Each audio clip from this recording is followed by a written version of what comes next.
What's going on, friends? It is Steven here for another exciting edition of the MySpace Music Feed, the ever-increasing world of MySpace music. Today, we got a doozy for you because I will be sitting with Lady Gaga.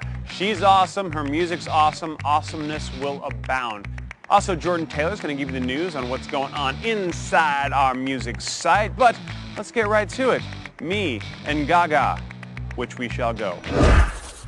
To my immediate right, well, I think you know, the one, the only, the incomparable Lady Gaga. Now, I want to talk about the deluxe edition of The Fame. You have The Fame Monster, right?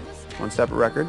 And The Fame. Will you explain it? Tell me how you put it together. Well, actually, I'd written The Fame, and everyone at the label and my management, they were all saying, oh, so exciting, we've got at least 5 or 6 singles on here, we can just keep going into Christmas. And I sort of surprised everyone one day and I said, well, I wrote some new music, would you like to hear it?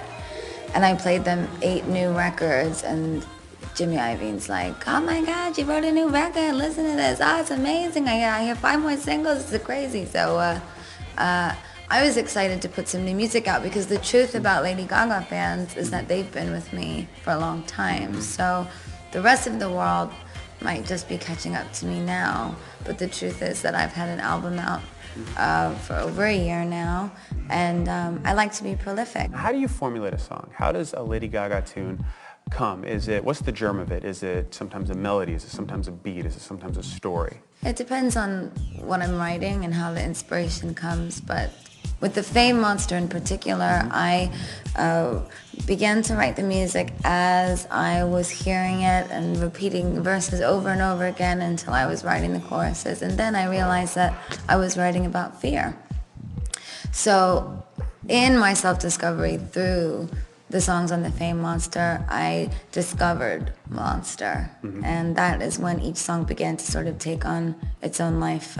Fear of alcohol monster, fear of sex monster, fear of love monster, fear of death monster, Dance in the Dark is fear of myself monster.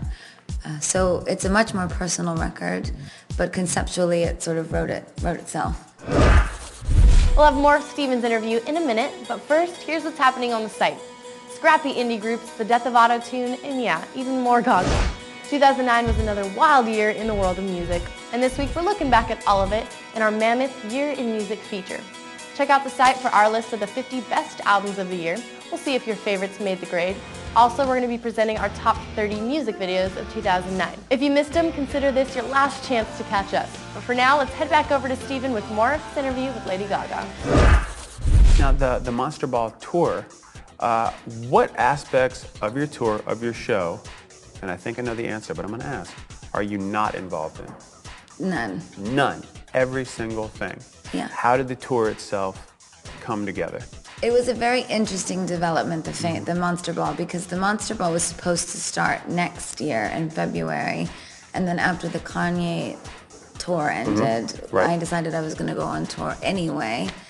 And I sort of picked my ideas up by the bootstraps and said, let's just do it now. And, you know, I trust myself more than ever, I think. I think something I've really realized is that I am enough on the stage. I don't have to worry about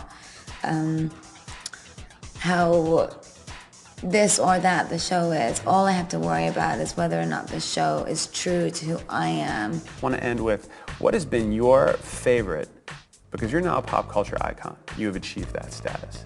I don't know. Well, here's the thing. Listen to MySpace. Here's the thing. We're going to do a little multiple choice. Over the past year, what would you say is your biggest pop culture moment? Would it be A, cover Rolling Stone, B, Saturday Night Live, or C, South Park? I would say neither. None, neither of the three. No. No.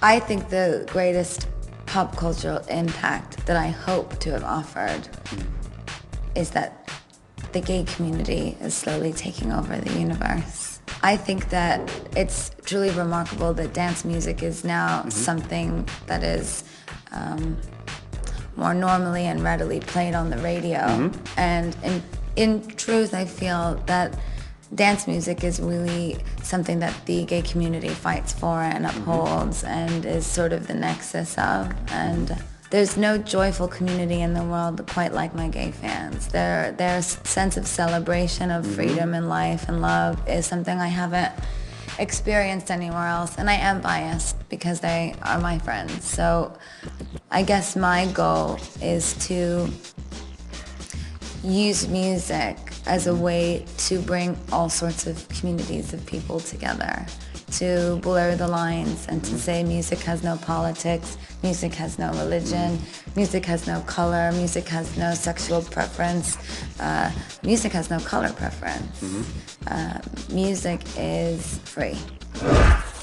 And that shuts the door on this episode of the MySpace Music Feed. Totally awesome, you guys hanging with us. And you know what? Thanks for hanging with us all year. We're going to take a short break for the holidays, but we will be back in 2010 with more new artists, more older artists. Well, maybe artists who are just a little older than the new ones. Maybe a new older artist. Really, we're not ageist here. We like everyone. So we'll see you guys in 2010 with our first guest,